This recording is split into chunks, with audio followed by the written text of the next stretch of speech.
Ça fait une vingtaine d'années qu'il y a de la violence. Pourquoi est-ce que vous avez, vous, un baromètre comme ça sur lequel vous savez mesurer quand est-ce qu'il y a eu plus ou moins de violence? Non, je crois pas. Est-ce que vous avez un premier bilan à nous donner? Ben oui, mais je crois déjà que les groupes mafieux ont été pour la plupart neutralisés.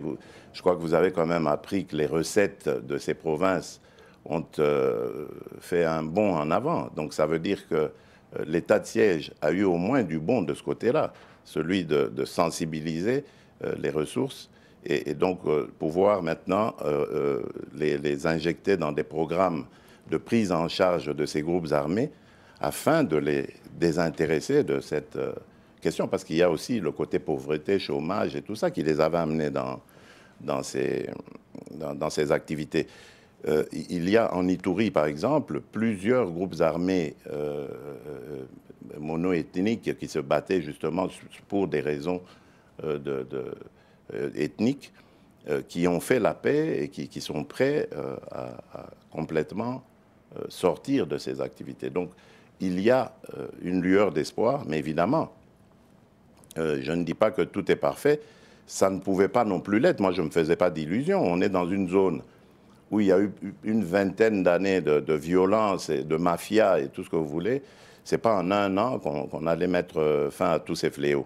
Mais, en plus, il y a eu, ça a été interrompu par le M23 qui est arrivé comme un cheveu dans la soupe pour encore compliquer les choses. C'est peut-être lié, non? Oui, sûrement. Mais tout ça, il faut le démêler, il faut le comprendre. Mais la détermination est là. Combien de temps, Monsieur le Président? Jusqu'à quand l'état de siège? Jusqu'à la présidentielle?